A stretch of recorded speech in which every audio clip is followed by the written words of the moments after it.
So have you seen this? She's an asshole. That girl's an asshole. So what's happening is Jonah Hill, who by all accounts is one of the biggest movie stars on planet Earth. He's also awesome.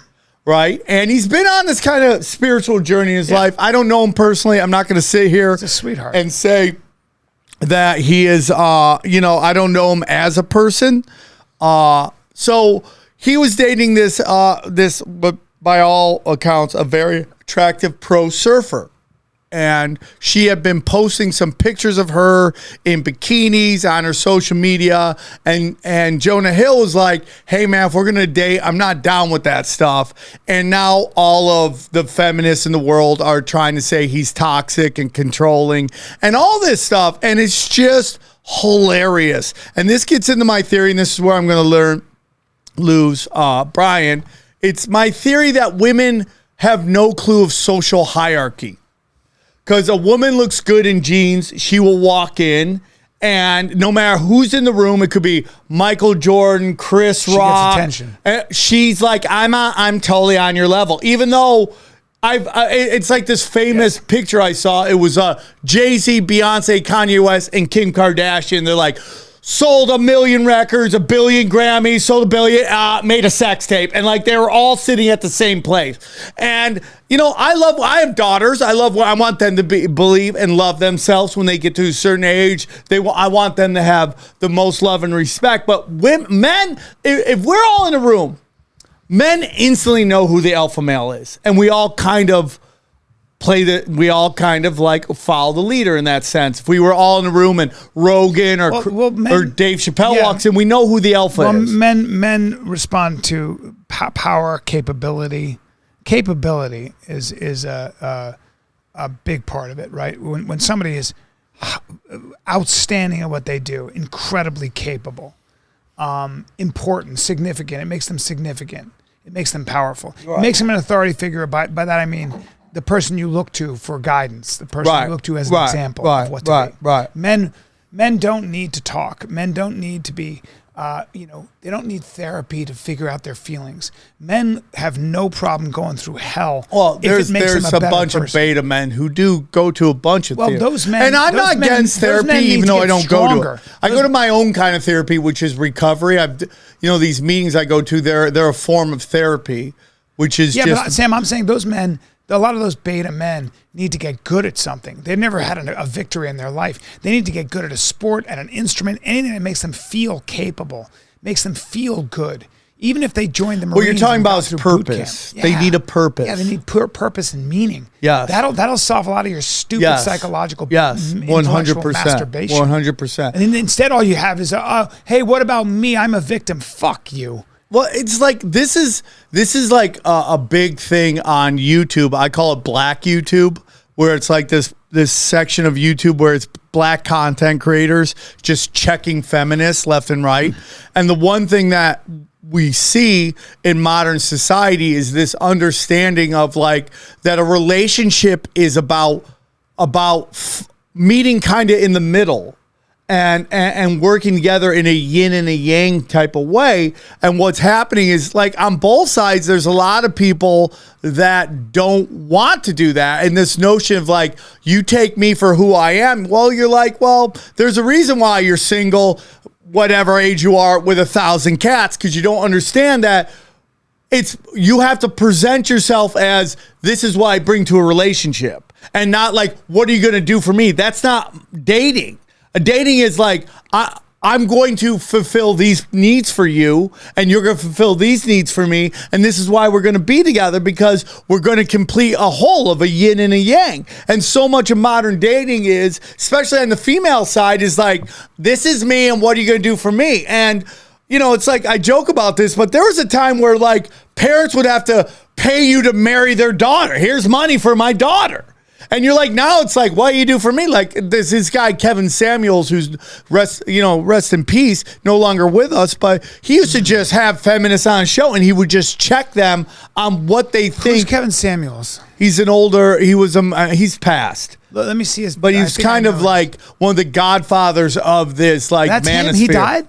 Yeah, he died. Oh, damn. He died a while ago. Really? Not like years ago, but like a year, 2 years ago. How did he die? I guess that's years ago. But How did he die? Hatred of women clogged his okay. arteries. See, this is where the He had a heart communist attack? comes in. I think so because he hated women too much, so it hurt his heart. He did have some interesting, strong. I watched him several times. What did he die of? I want to know. But the point is that he would talk to these people, and there was like women who, listen, dude, everybody's important. Everyone has the right and deserves to be loved, and you should have some self-worth.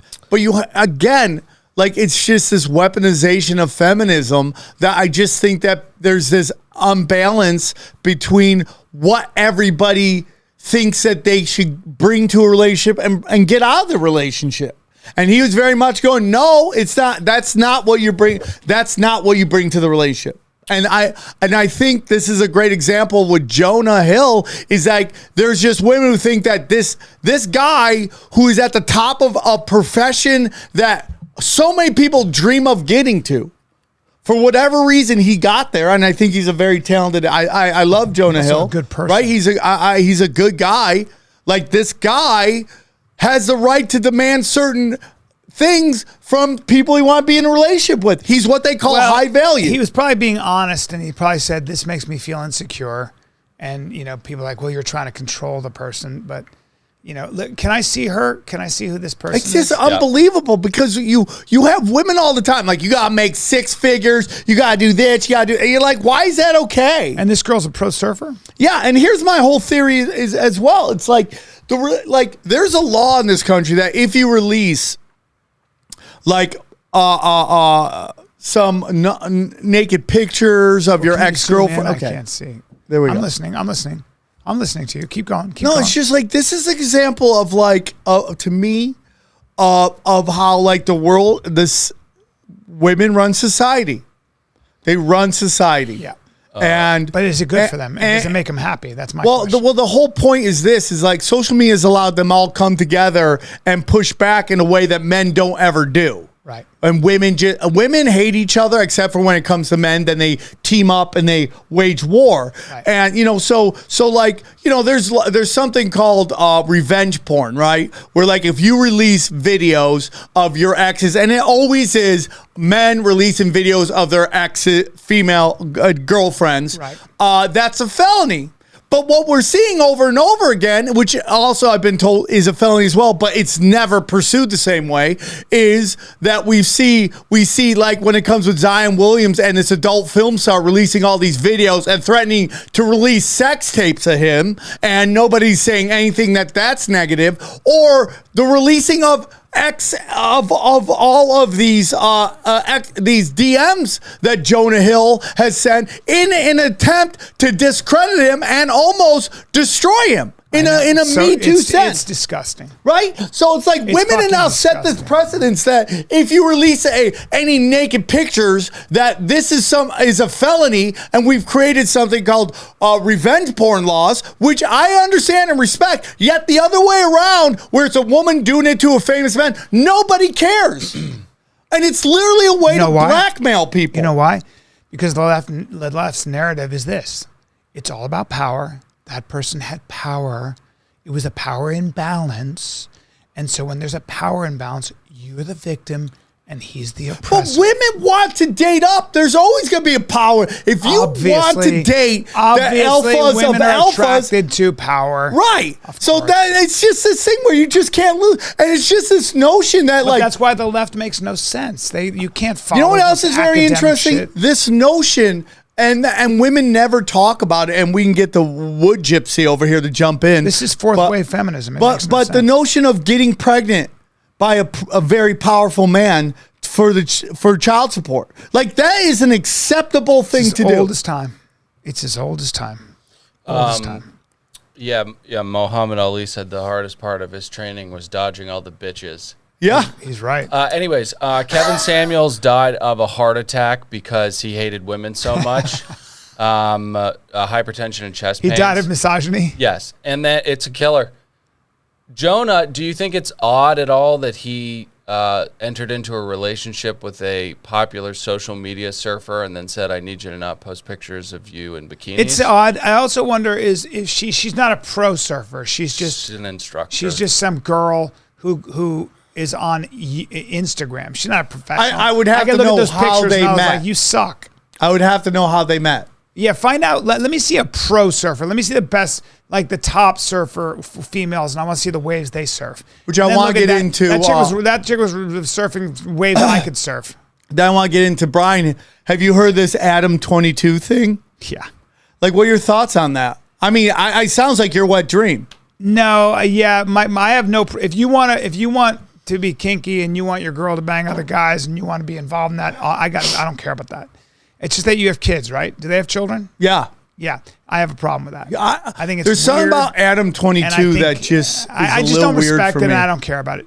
Who's that? Stephanie Gilmore. She's the #1 ranked. Yeah, that's a female badass surfer in right the there. world. Look at that. That's a pro surfer. I want my kids to know how to surf. That's a pro surfer. Look at that shit right there. So crazy. That is a bad. That's so motherfucker. cool. I wish I could do that. Okay. Now this poser on Instagram, whoever she is. No, I don't even. Listen, the only problem I have with this woman that she thinks it's okay to release private communication. My thing is, you made your private relationship with a great guy. You used it. What a surprise! You used Jonah Hill to up your profile. Yeah. Oh my God. Yeah. Right. What a shitty person. And then it's like you date these alphas who are like, I'm sorry, I'm sure Jonah's a nice guy, but to be at that level of entertainment takes a focus like very few even incredible. understand. It does, a discipline. It does seem as though bikinis are not the most conducive wear for like really intense surfing. Yeah, she sucks, that person. Yeah, and also if we kind of sit there, it's like we're in this kind of weird place in relationships right now where like women use their attractiveness on social media. And so you're in a relationship with a guy, right? Let's say you're with a woman for 2 years. And like once you're in a relationship with someone for 2 years, like they're gorgeous, but they become just a person, right? Yeah. Right? And so no longer the elixir of their beauty isn't what keeps you with them. But now there's guys on social media telling her everything she wants to hear when she comes home to you. And now you're like, well, how come this isn't, or what's going on at the house? How it's a mess? She dated Jonah Hill because she wanted more attention for herself. No, she wanted to date an alpha. I can't stop watching videos of this too. She's so good. I mean, look. Yeah, I mean, that's a real badass. I want to do that so badly. I want to do that so badly. Oh That's all I my want to do. gosh.